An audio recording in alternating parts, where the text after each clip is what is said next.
When I first heard about what this episode's guest was doing for a podcast, it really took me back to my childhood.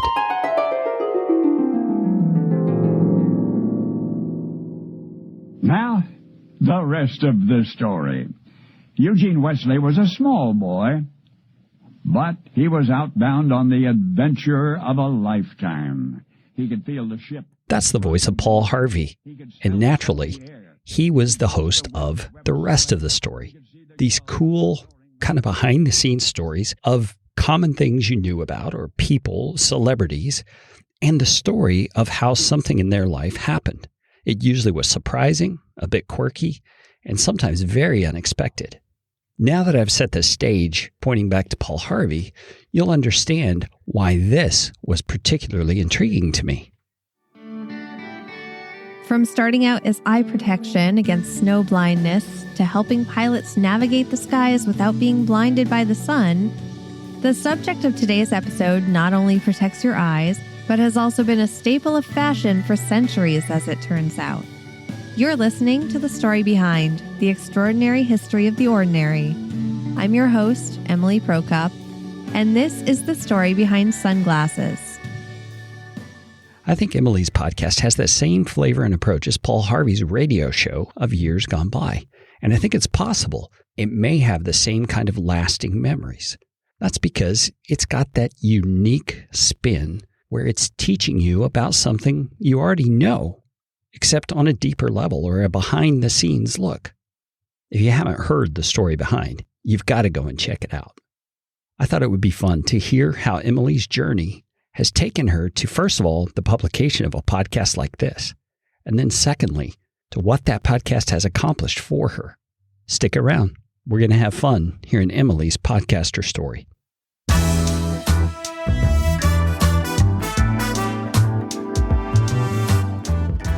Way back in 2003-2004, an amazing new media technology was developed. It was audio content that could be directly delivered to anyone who subscribes to it. And they called it a podcast. Since that time, podcasting technology has improved, and the number of shows have increased exponentially. In these special edition audio sessions of my show, Podcastification, I feature the stories of the people who have found success creating their own podcast. And I'm calling them Podcaster Stories.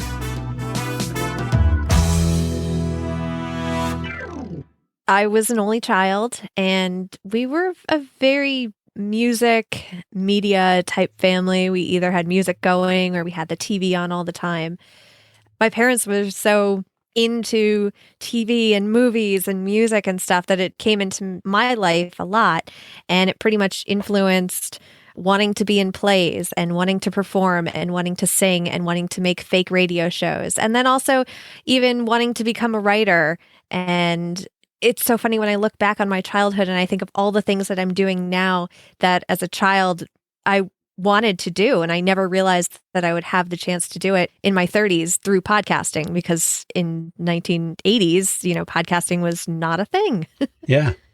So you actually remember as a child thinking, I would like to be a broadcaster, or I would like to be a writer, or, some other creative endeavor like a singer. You remember thinking that as a child?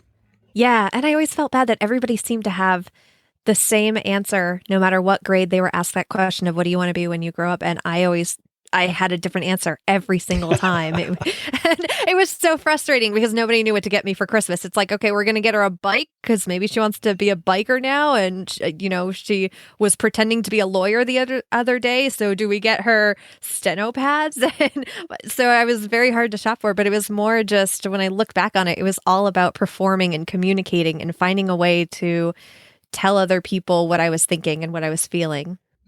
So what is it about the broadcast kind of medium, like singing, drama, you mentioned being in plays and things, and then eventually like broadcasting through podcasting? What is it about that draws you? What part of you does it stir? Naturally, I'm an introvert, and when I'm around people, I can get very drained.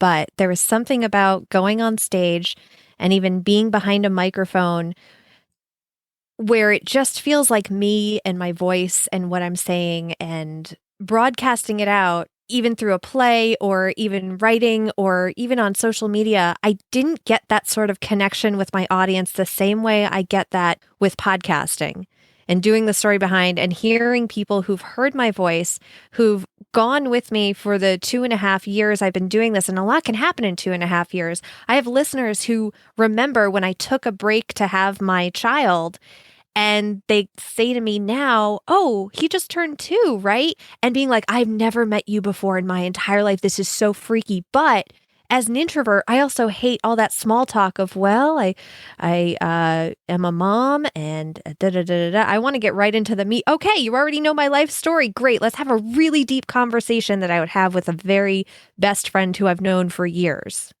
Do you think that ability to hear your own voice and be kind of alone with your own thoughts as you're creating an episode, does that help you to process what's going on? I know some people are verbal processors and they understand themselves better as they speak. Is that part of what it is for you? It is. That and writing, and the fact that my show is scripted means I actually have the time to sit down and work out what I want to say and how I want to say it and present it. And I think that's why I like performing and singing too, is because they put the words right in front of you.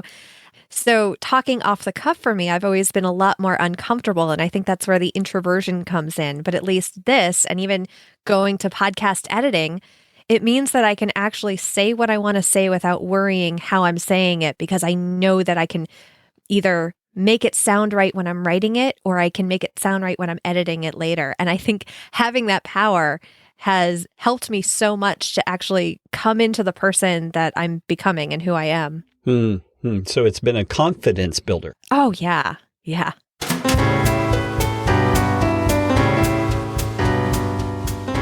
Emily just shared something pretty incredible for those of you who are a little uncomfortable with the whole idea of, having to say it right, having to get it right the first time.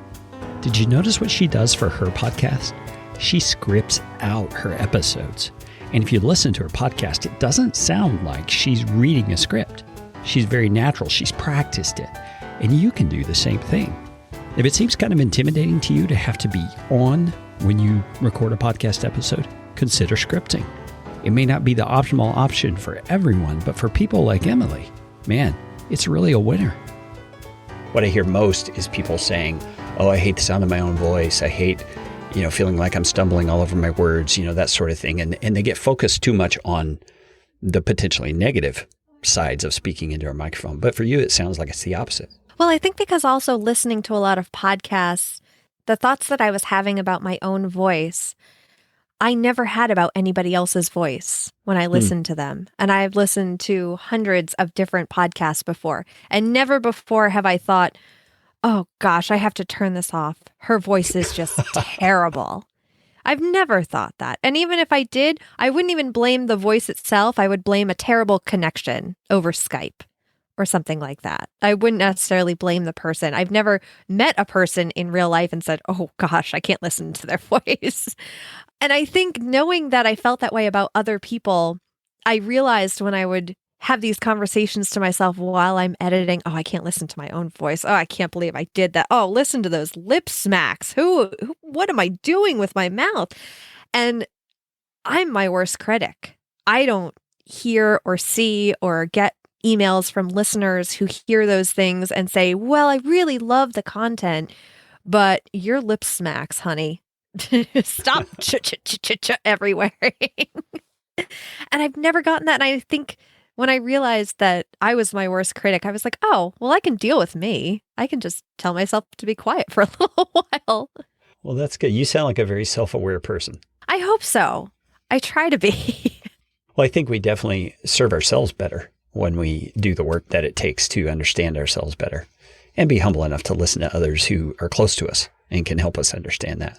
Yeah. And in podcasting, you trust the people who will tell you those things, because when some people meet you, they want to praise you and not necessarily suck up to you, but, give you a lot of compliments.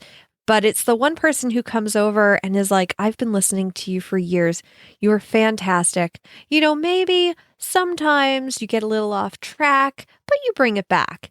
And trying not to focus on just that one negative thing they're saying and take it as a whole. I think those are the people that you want to have in your audience who trust you enough to say that to you. Exactly. Where in your life journey did podcasting come in, and how did that happen? I think podcasting started when I first discovered podcasts, and that was in 2012. And I had just gone through a divorce, and I moved to an apartment, and I didn't have cable or television, but I did have my iPhone, and it had this new purple app on there that I had never used before called Podcasts. And again, I was broke, and I was very much looking at the phone being like, okay, well, let's see how much these podcast things are, because I need something to listen to while I'm unpacking. And I don't trust the radio because I'm going through a divorce. The last thing I want is Delilah on the radio, just making me all depressed and crying. So I turned on the podcast app and I found Good Job Brain, and I found the Story Song podcast. And all of a sudden I felt like, oh, this is wonderful. This is getting my mind out of a very dark place. And I'm finding people who are not necessarily helping me with the problem I'm looking to solve, which is my divorce and getting over it. But I'm finding people who are cultivating my love of learning and keeping my brain active. And so I listened to those for years and I loved them. And I would tell anybody about podcasts, like, these are the greatest things ever. No, you got to listen to the new music out. I'm like, why? So I can hear the same 40 songs on repeat? No, you don't understand. This information is free. It's right here. It's the stuff that you could Google while you're driving. It's just all right here. And my husband finally said, you talk about these all the time. Why aren't you making a podcast? Why aren't you doing this? And I thought, well, I have nothing to say. I just wanted to consume it. I just wanted all that information. And he said it for years. He said, why don't you start a podcast? Why don't you start a podcast? And he's a big tech guy. So he was also in bands. So he had microphones. And when I finally did want to start a podcast, we ended up using Rock Band mics and quickly moved on from those. But yeah, and I started when I finally had an idea with my friend. We had been listening to a lot of podcasts together and trading information and saying, oh, I heard on a podcast. And we got to a point where, why don't we make a podcast about this? Why don't we make a podcast about the stuff that we know and the trivia? And we like to drink wine and eat some cheese. Let's throw that into the podcast too. And we made the ultimate hangout podcast of drinking and talking into a mic. And then that went on for a year, and then it folded. I always say it folded, but it was one of those things where we both ended up having different ideas in mind, and he lost interest. And I was very heartbroken when that happened because I fell in love with podcasting, and I fell in love with the community, especially. I think had it not been for the community, it would have been one of those hobbies that I did for a little while and I got mediocre at and then kind of put down and said, oh yeah, back a few years ago, I used to play guitar. Yeah, here and there. And I was worried that I was going to be able to say that about podcasting. And I had podcaster friends reaching out, tagging me on Twitter saying, when are you coming back? Get back behind the mic. You don't need your co-host anymore. Come back. We miss you. We want you behind the mic. We don't care what you do. This was actually Nick from Epic Film Guys who he basically started a campaign. He even did a countdown of, how many days it's been since we've seen Emily. And it was just, to have somebody do that who I've still never met in real life. I mean, how could I leave that world? Yeah. Isn't that amazing? Yeah. And then finally, when I had the idea for the story behind, I was pregnant and I had a craving for pink lemonade. And I went to the store and I came back and I looked and I said, they don't make pink lemons. And I went and I looked up the story behind pink lemonade. And I looked around. It was my lunch hour at work. And as soon as I found out, there were two really interesting stories. So that's where the brainchild behind the story behind came from, was you looking for pink lemonade.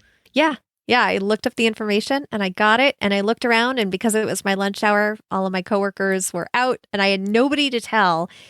And that's when it hit me. It's like, if you're looking around for somebody to tell something to and you can't find anybody, that's when you grab a microphone. That's when you start a podcast. And that's what I did. And by the time my lunch hour was over, I had the cover art. I had the story behind. I think I bought the story behind podcast.com. And I was like, oh, how am I supposed to go back to work after this now that I have this amazing idea for a show? And so was that your very first episode, was the story behind Pink Lemonade? It wasn't. I didn't even talk about Pink Lemonade until episode 30. Wow. And it was in a tiny little snippet because for episode 30, I just did 30 random facts. And one of those random facts was about the 2 origin stories of Pink Lemonade. Interesting. So what was your very first episode of the story behind? I did the story behind the Theremin, which even though the tagline is everyday objects, it's not necessarily every day, but Halloween has always been my favorite holiday. And I wanted to launch the show on Halloween. And I say launch in quotes because as podcast editors and producers, we know there's really no like launch day. It's kind of a launch month launch weeks. And I did the story behind the Theremin because it was so interesting when I started to learn about the man who invented it and how he came over to America to promote this brand new instrument. But really, they didn't find out till decades later that he came to America as a Russian spy. And I was like, this is incredible. No, I've never heard this story before. And so I made that my first episode. I made it a little bit overproduced than what I do now. I think I wanted to try and make it more like This American Life and in a narrative way with some more clips. And because it was the theremin, it was nice to be able to lend itself to sort of theater of the mind of getting that theremin spooky sound in there. And then I realized as I was finding more and more actual everyday objects, I don't necessarily have to be as creative with them because the story sort of tells itself and it doesn't need the extras sometimes. Now, I didn't want to stop you because that's all just fascinating and I love hearing your enthusiasm about it. But I'm one of the people you're going to meet who, though I'm a musician and I'm musically inclined, I have no clue what a theremin is. Can you inform my ignorance? Oh, yes. The theremin is that it's sort of a box. The music is made with the electromagnetic waves and you wave your hand over it. And as you wave your hand over it, it makes this eerie, spooky sound that you would hear in sci-fi movies in the 50s of like, you know, I would imitate it, but I don't know if my microphone would be able to take it of just and now you have that sound bite for the rest of your life. I'm sorry. Well, that is really interesting. So what, other than the fact that you wanted to launch it on that particular date, made you think this is a great topic for a first episode? I loved the story. I was so blown away by the story. And it was also, I had researched the first 5 episodes and all of them were fascinating to me. So it was very hard to pick the number one. And I think on that day, that was technically my number one, but I launched 1, 2, and 3 on the same day. So there was the theremin, there was Sugar Skulls, and Dry Ice. Dry Ice was the other one. So I kind of did a spooky theme around that. That is really interesting. I love the way you combined those themes into kind of a larger, broader theme for the date that you were launching. That's really cool. I love when I can do that because when I can be timely with episodes, it also ends up helping with marketing because people are searching for podcasts or any sort of information on the subjects that are maybe around that day. Yeah, that's a great point. I think that all of us as podcasters need to put some more thought into because there are likely topics surrounding whatever we talk about that do have an annual cycle to them in some way. And if we can discover that and publish content around it, it would definitely help for the exposure of our shows. Yeah, one of my favorite things to look at are calendars of this is National Teddy Bear Day. Yeah. And having that in my mind where, okay, Saturday is going to be National Teddy Bear Day. Most likely on Twitter, that's going to be trending as a hashtag. And if I can come out with a show relatively around that time, that hashtag can help me market that show. And I'm not necessarily making the show specifically to market it, but having those options. There are so many different days of the year that's a national whatever day or international something week. It's so great for my show to be able to look at those ahead of time and then look at the stories behind them and say, oh, I have never heard this before. I bet my audience would love this as well. You're planning ahead to elevate people's awareness of your show. And in this case, it is specific to your show. But there's a method to that madness. It's not that you're just trying to catch any old listener. You're trying to catch people who specifically will appreciate the kinds of things that you podcast about. In your case, it's the stories behind everyday things or topics or phenomenon that we see in our culture.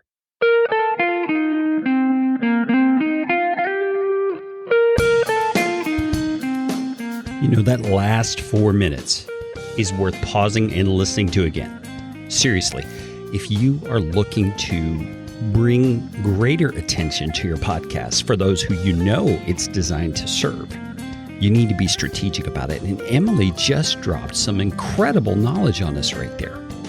Her savvy at looking at the actual calendar and looking at holidays and events and special things and declarations about days. I mean, I never would have thought of that kind of stuff. But man, what special days are there that might appeal to your audience? I think there might be technical tools based on AI and stuff out there that would help us to figure that out a little better. But even regardless, just plain old common sense would help us tremendously in that. Emily, man, thank you for such a great insight. Let's get back to Emily's story. Let's hear some more of what this savvy gal's got to say. Let me ask you for some advice that you would give to someone, say they've already got a podcast going, but they're struggling to know how to be strategic about this, how to plan better for the publication of their show. What sort of advice would you have to give them? Know your audience. Know them so well. And when I say audience, I don't just mean overall. I mean, find individuals who are the most active in your Facebook group, who always respond to your tweets, who you find in your DMs, and who are the ones who email you if you put out a call to action on your show. Find them, get to know them, and ask them what they're looking for, what they're looking forward to. In my case, when I was being offered the book contract, and I wanted to make sure that I was going to write a book that my audience was not only going to read, but also recommend to their friends, I went into my Facebook group and I said, what kind of books do you guys like? And I was able to look at those answers and actually pinpoint, okay, my listeners like short chapters, they like more casually written books, and I knew what to create for them. Yeah, knowing your audience is, I think, vital. I mean, how do you know who to speak to and how to speak to them if you don't know who they are?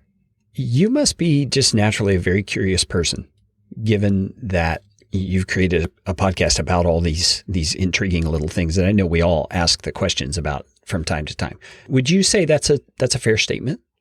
Yeah, I think I was always very curious, and it was something that as a kid, many people kind of try to steer you away from.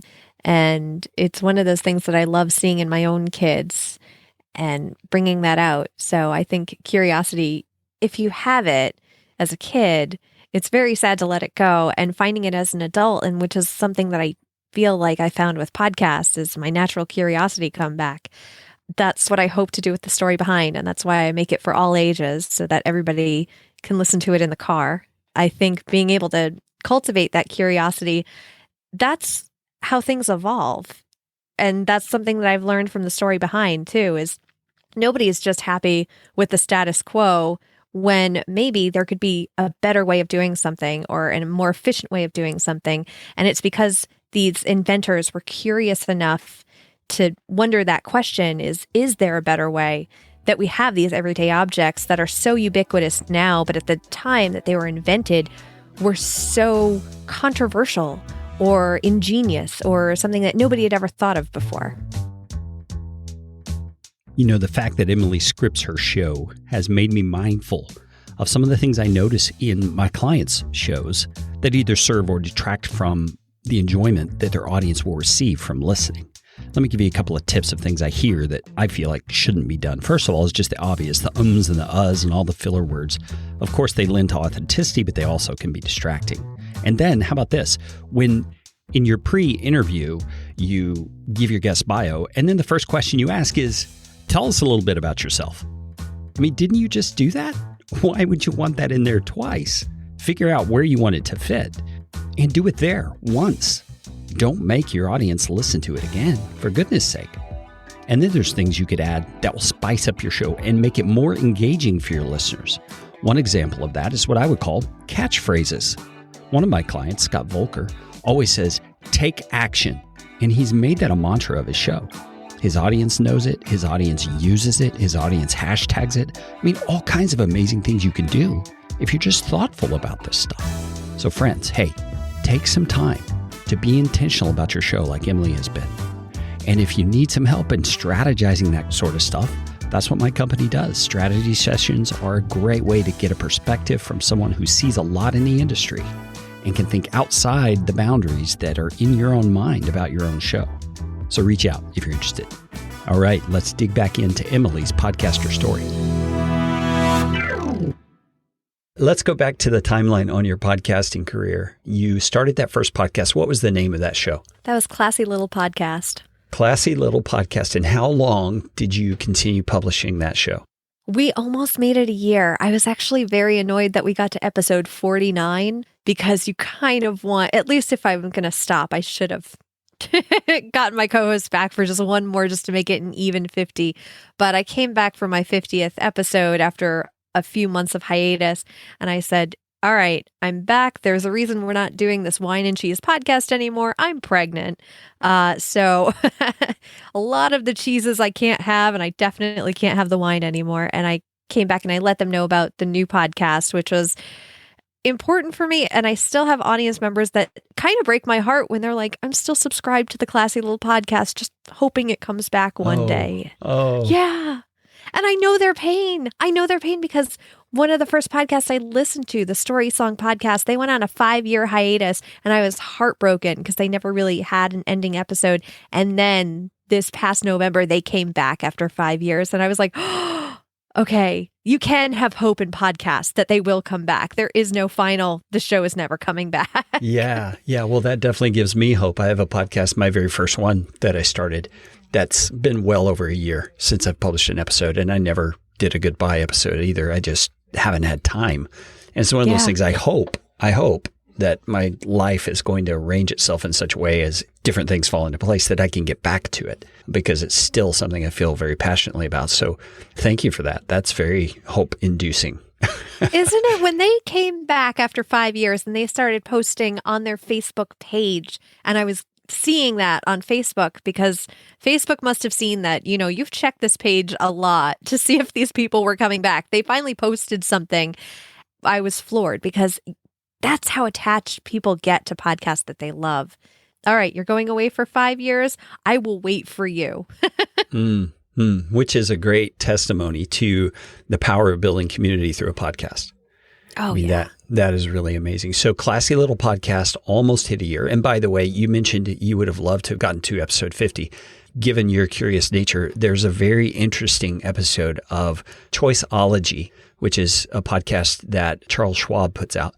But it's about why we prefer round numbers like that and what is it in us that causes us to be curious about that. You would probably love that show anyway. I would. Thank you. They talk a lot about why we do this and why are people interested in that. And it's a lot of data and research, but it's done very well. And that particular episode just reminded me of what you were saying. So you should check that out. Oh, I love that. Thank you. Yeah.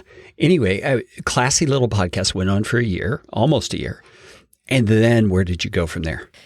From there, I had sort of the breakup with my co-host, as I call it. And it was nothing romantic. It was just, we realized that we were going in different directions. And I was taking podcasting really seriously, probably more serious than a hobby should have been taken. And it makes a lot of sense why now that's all I do is podcasting, is because I was just getting that into my life, into my bloodstream, just eat, sleep, and breathe podcasting or podcasts or podcast listening. And it all became just a big mix of, okay, Emily is all about podcasting. She's also a mom and she also works full time doing this, and this. But really, if you talk to Emily, most likely every other word out of her mouth will be podcast or something about podcasts.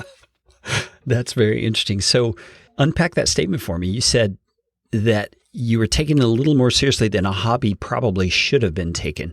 And I guess what I'm curious about is, are you implying there were some lessons learned there, some things you discovered about keeping balance? Just because you can survive on 3 hours of sleep does not mean you should.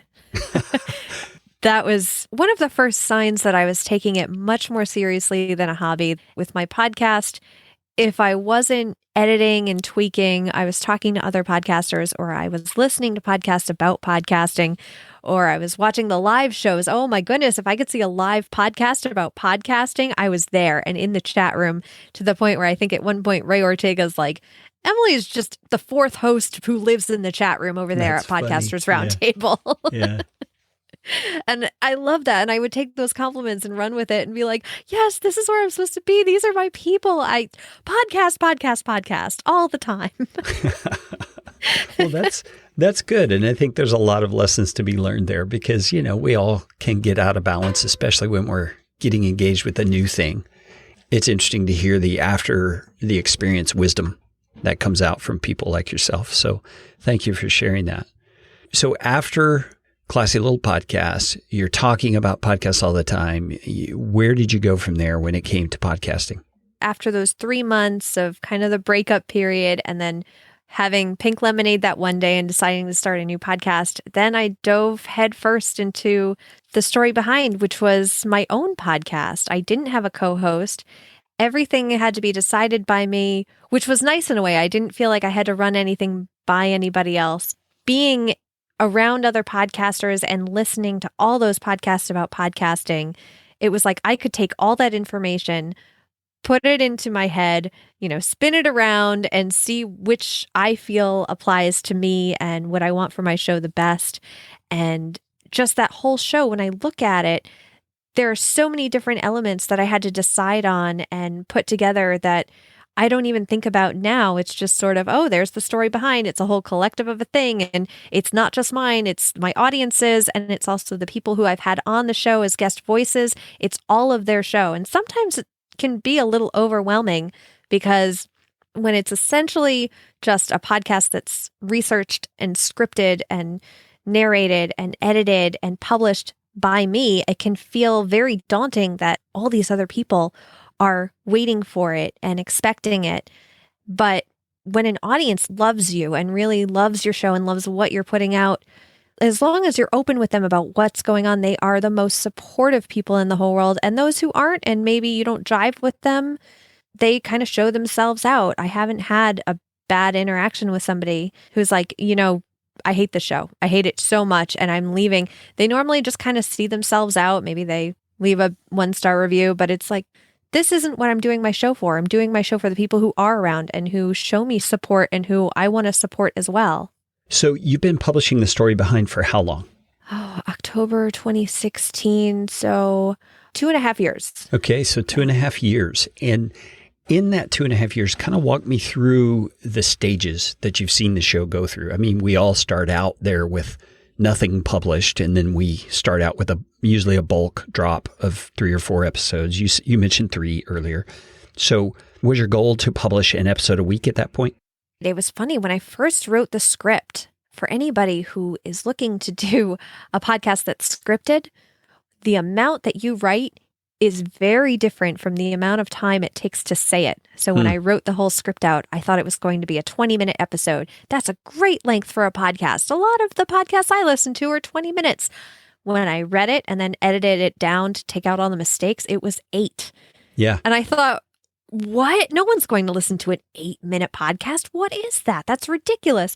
And so after I recorded a few and I realized they were all in the 5 to 10-minute range, I really had to question, I know there are shows out there that do this, but I don't necessarily know of any ones that are specifically history-based, because the history-based podcasts I knew were very long. Yeah. Some of them were short. There is History in 10 Minutes, and I did love that show a lot, but that was really the only one I knew of that was super short. And so when you're starting out, you're looking and comparing and looking at all these other shows. Is this right? And that's also what I hear from clients is, am I doing this right? I don't see anything else like that out there. And I think when you're a podcaster, when you're a beginner podcast, if you don't see something out there that you want to listen to and you can make that show, that's when you know you have to go out and buy a microphone. Yeah. Yeah. And they're not that cost prohibitive anymore. There's some really good microphones for under $60. It's really Oh, yeah. I've been using my ATR 2100 this whole time for all 4 years. I've been behind the microphone. It's been an ATR 2100. Yeah, that's a great microphone. And now the Samsung Q2U is just a really good alternative to that. That's very inexpensive. So as you began doing your show and you kind of settled in your own mind that this shorter format might be okay, where in your curve, your growth curve, did you see the numbers really starting to take off? I really haven't seen it. It's all been so very gradual. The only time I saw a significant jump was the week after the Webbies were announced and I was announced as a nominee. Then I saw a jump of about 20%, but I don't know if that's a permanent jump. So I can't really tell. Yeah. Well, let's walk it through then. So you've seen this gradual growth all the way. I mean, obviously you started out at 0, and by the end of year 1, where were your numbers? All right. So after a year of podcasting, my month would be in the 6,000 to 8,000 download range. And that also includes a lot of back episodes, which at that point, after a year, I had 100 episodes. So that's 100 episodes, back episodes. My anniversary episode, episode 100, which was the story behind musicals, I saw a huge jump in that. But that was because so many people were talking about it because I sang the whole thing. Oh, yeah. Yeah.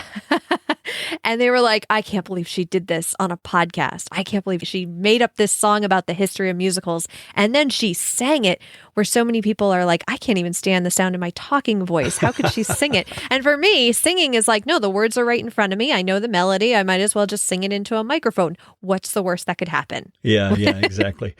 So somewhere along the line, your podcast led you to some unexpected opportunities. Can you unpack for us what are the things that have come about from your podcast?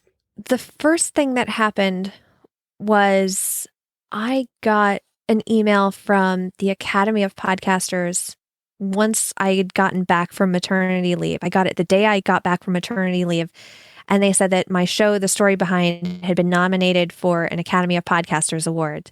And I looked at the date of when those award ceremonies would be, and it was at Podcast Movement that year. And I realized, oh my gosh, I used all of my time off for maternity leave that now I can't go to this award ceremony where my show is being honored or at least nominated, and it might not win or it might, but the fact that I can't go to this because of this 9-to-5 job, I mean, not only was there the award, but it was also something that sparked in my brain that says, this is what I want to do all the time. These are the opportunities that I want to be able to take. And I'm sitting behind a desk and that's okay, but I'm not getting the satisfaction that I do when I go home and I edit for 8 hours and I forget to sleep. So that was a big thing, was getting that email, and not just because of how amazingly honored I felt getting that award nomination, but because of what it sparked in my brain. And it made me realize that podcasting is really what I want to do and where I want to be and the people I want to be around. And then I would say after a few months and I found out that I was getting laid off, it was sort of a blessing in disguise. Maybe a week later, I got an email from a publishing company, and they had listened to The Story Behind, and they heard these 5 to 10 minute episodes. And when the woman emailed me, she said, you know, your episodes would be perfect as chapters in a book. And I had never thought about that before. No matter the fact that I wanted to be a writer ever since I was in 7th grade, it never occurred to me that as I was writing these scripts for episodes, I was writing a book. And I had always thought, well, I don't have time to write a book. I have a full-time job, and now I'm a mom, and now I'm married, and I have a house to take care of. I don't have time to write a book. Apparently I did. And it was podcasting that showed me that I have these talents, and yes, I'm using them for podcasting right now, but I can also use them to actually fulfill this dream that I've wanted since 7th grade. That is just super cool. So a book deal that came out of it, as well as the honor of being nominated for this award. And then just most recently, you were nominated for something a little bigger than that. Why don't you tell us about that? I was nominated for the 2019 Webby for Best Series in Podcast, and I was up against some pretty big shows. Yeah. I was up against Serial, In the Dark, Slow Burn, The Habitat, and these are all big company produced. This was Gimlet Media. This is American Public Media, Serial itself, Slate. These were big shows. And when you look at the numbers and when you compare the numbers, my show was a tiny fraction of what these shows were in terms of audience size. But when I was able to make that announcement that I was nominated for a Webby, that's when the side of podcasting that pulled me in to begin with, that's when they came in full force behind me, and they shared that link so hard, harder than me on some days of just vote for Emily. Emily's show is independently produced with just her doing all the things. And I never wanted it to be a David and Goliath type thing. But the fact that the independent podcaster community and then podcasters who I had respected and learned from, they were saying these amazing things about me on their podcast. It was just mind-blowing. It's so funny to just realize that, oh, man, they're saying all these great things about me, but they might not realize that 5 minutes ago, I had my hand in a dirty diaper and I am disgusting. And, like you want to bring that humanity back to people and be like, yeah, I'm up against these shows, but I'm also just a normal person. I think that's why people love independent podcasters so much too, is because we don't overproduce ourselves. We don't have a team to make us look great, and people fall in love with our flaws. Yeah, which is part of the appeal. You're just like me. You're not someone who is this model that's unattainable, or this example that I have no hope of ever attaining. It's hope. It really does provide hope. Yeah. And those were the podcasts that I listened to start off too. They were people doing what they wanted to do for fun, but they meant the world to me because they brought me through this very dark time in my life that people who were in my life and I was seeing every day, they couldn't reach me in the way that podcasts could. This is also an interesting turn of events that podcasting as a medium and as an industry that's growing has actually provided you a means of making a living as well. Yeah. I found out very early on that I was one of those rare unicorns in the podcasting Facebook groups who loved editing, and people would complain. And all of a sudden I'd be in the comments of, wait, what are you guys talking about? I love this. And I found out quickly that there was a niche for that. And I first started out writing show notes because I was like, wait, you're going to pay me to listen to your show and just type up whatever you're saying? Yeah. Oh, yeah, this is great. Yeah, exactly. And then it turned into talking with other podcast editors, John Buchanan, you, Steve Stewart, and finding out that this is a way that I could make a living doing what I love, which I love listening to podcasts and learning from them. And I ended up taking Steve Stewart's course. He does a course every few months about podcast editing for others. And I took his first one, and he was able to sort of start me off. And he gave me the business information that I was really worried about the most. And at that time, that was the same time that I said layoffs were coming. I knew layoffs were coming. And my options were, okay, I'm taking this course with Steve Stewart. What do I want to do with this? What have I invested money into for me to go out and possibly look for another job? No, I'm putting this money toward my own learning. And this is the community I love. And if I got to wake up every day and go online and talk to my friends and somehow get paid for it at the same time, that's living the dream. Yeah. And that really is cool, because now you have a different life. I'm assuming you don't have someone else giving you an 8 to 5 schedule you've got to follow. You don't have expected deadlines for projects. I mean, you get to be in charge of all of that. I do. And it's also very scary because you realize when you start a business that all those systems and all that trust you put into other people and people above you is now gone. And yes, it's freedom, but if you've never been on your own before, you've never sort of directed yourself, it can be very scary. And I think that's another thing going back to podcasting was when I started my solo show, again, it was just me. I had people I could look up to, and I had many people I could ask questions to. And when I realized that I can still go to people who, quote unquote, are my competition and ask them a question, and they're going to help me. And that's amazing. And I love to be able to return the favor to people as well. I absolutely agree with you. There is something about having to be your own boss and push yourself forward that, I don't know, to me, it's a stage of growth that we all need. And becoming an entrepreneur forces you to move into that stage of growth. And thankfully, that podcasting is the avenue that got you there. Yeah. I don't know of any other hobby or activity that would have led me to becoming my own boss the way podcasting gave me the courage and ability to do so. It's almost like you stumble into it through something you love so much you can't imagine that it's going to be even possible.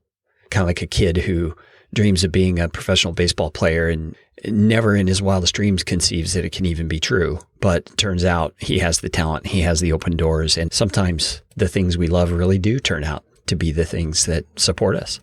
It does. And even when you're doing podcasting as a hobby, you are still picking up such valuable business techniques like marketing and putting yourself out there and not being spammy or gross, or learning to get feedback and actually use it constructively.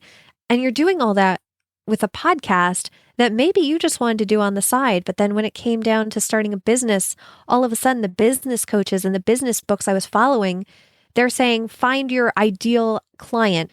And I'm thinking, oh my gosh, I've already done this with podcasting, trying to find my ideal listener. Oh my goodness. The overlap is just amazing.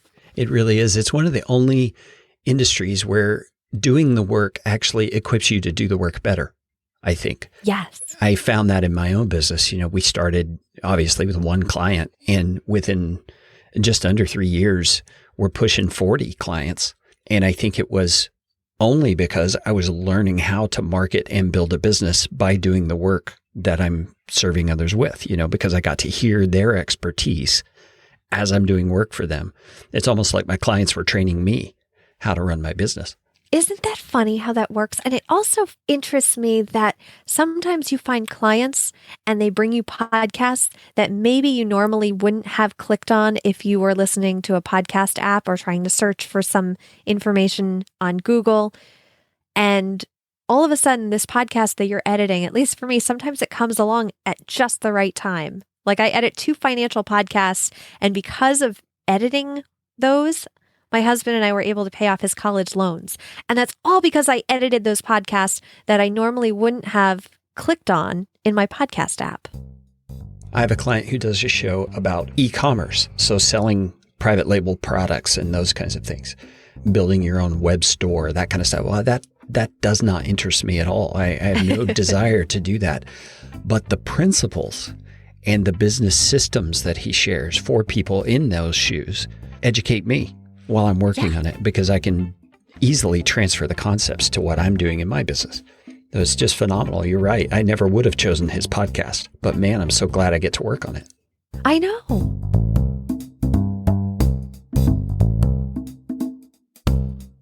Well, I hope you don't mind Emily and I going down that podcast editor's rabbit hole there for just a little bit. It's a common experience we shared. And I feel like the things she shared about learning from episodes, even though it's not something you would pick yourself, and the podcasting community and the support you find as a podcaster, man, those were just too good not to share. So we're going to move into a section where I ask Emily for her tips for anyone who's looking to start a podcast and for those who are already rolling and perhaps are a little discouraged. You don't want to miss this.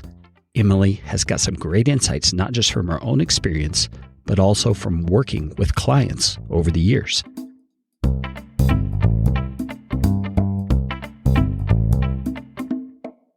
If you knew that right now you were speaking to someone who is considering doing a podcast, but for various reasons has objections in their own mind as to why they shouldn't, what sort of comments or advice would you make to that person?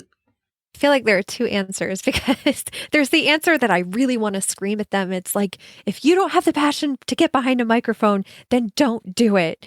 But at the same time, you also want to be nice to everybody and let them know that their voices are important. It might not be a microphone that they need to get behind. It might be a laptop they need to get behind to write a blog post, or it might be a video camera. If they're not, I don't know, if they're not comfortable behind a mic, maybe they're comfortable in front of a camera. Who knows? But really, I would look at them and say, find that passion inside of you of the thing that you cannot wait to tell people about. And just get behind a microphone and press record. You don't have to publish anything that you record if you don't want to. But if you feel like there's more than just one or two people in the world who need to hear that message, go press publish, because that message will find somebody who needs it. That is a great piece of advice. Now, let's imagine that there's a person who is starting a podcast. They're committed. I'm going to get this done, but they are brand new to podcasting. What advice would you give to them? Start slow, grow slow. Don't take shortcuts, because if you take shortcuts, and this is a quote I heard recently and I loved it, if you take shortcuts, sometimes you get to your destination way before you should and you're not ready to handle it yet. So be prepared to take it slow and learn along the way. Always be comfortable learning, always be comfortable asking for feedback and taking it constructively, because you're going to learn more doing in podcasting than you are watching or comparing, especially. Just focus on doing your podcast. So when you say comparing, you mean between your show or practices and what you're seeing someone else do? Right. I think that's one of the easy downfalls beginning podcasters will find themselves in, is asking about numbers and worrying that their show or their numbers aren't measuring up. And if you really want to dig deep into those numbers, look at shows similar to yours. Don't look at the big shows. Don't look at what advertisers are looking for. Look at shows and talk to people who are on the same level as you, who are also maybe around episode 10, or also maybe just starting out in the podcasting world. Make friends with those, because those are going to be the people who are going to be your network and who are going to support you later on. And 4 years ago, I'm still friends with so many of those first podcasters I ever met. And we've all gotten our shows up in not only audience members, but in engagement. And we've all found that, you know, this isn't just a hobby for us. This is a passion that we're really into. And a lot of times you don't see that in other people that you interact with. You don't necessarily see their passion for things, but with podcasters, it's something that's so easy to point out. That is a very good observation. I appreciate you sharing that. So, Emily, you have a unique perspective about podcasting because you work in the industry, because you work behind the scenes doing editing and all of those kinds of things. So what are some of the things you enjoy being able to say to people as maybe a warning or a caution or maybe a revelation of something they need to know that they don't know when someone is talking about starting a podcast? They're probably overthinking 80% of what they're worried about and not focusing enough on the 20% of what they actually need for a podcast, which is content. Many people overthink the hosting company, the microphone, the cover art. I mean, those are all important, but those are all things that can be worked on as the show evolves. What you need to actually start that show is knowing what you're going to talk about. Man, that's just a mic drop. That's like I know. I'm like, do I go on? I don't really have anything else to follow that up with. Yeah, that's like the golden moment of this conversation of advice, because it is just so spot on. You know, you see those little GIFs people put in with the guy pointing up going, this, you know, that's how I feel right now. I can't add to that. That is the thing that I would want people to hear. That's wonderful.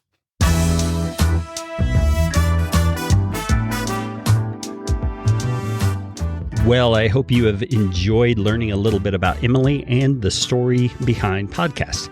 You can find out everything about her show at thestorybehindpodcast.com. And if you're interested in her audio editing and show notes services, though I'm not sure she does show notes anymore, you can ask her about that. Her podcast services are found at epodcastproductions.com. And I also want to give thanks to the folks who have provided the music for this episode. 4 different tunes that were used here. First of all is the theme music that you're listening to right now.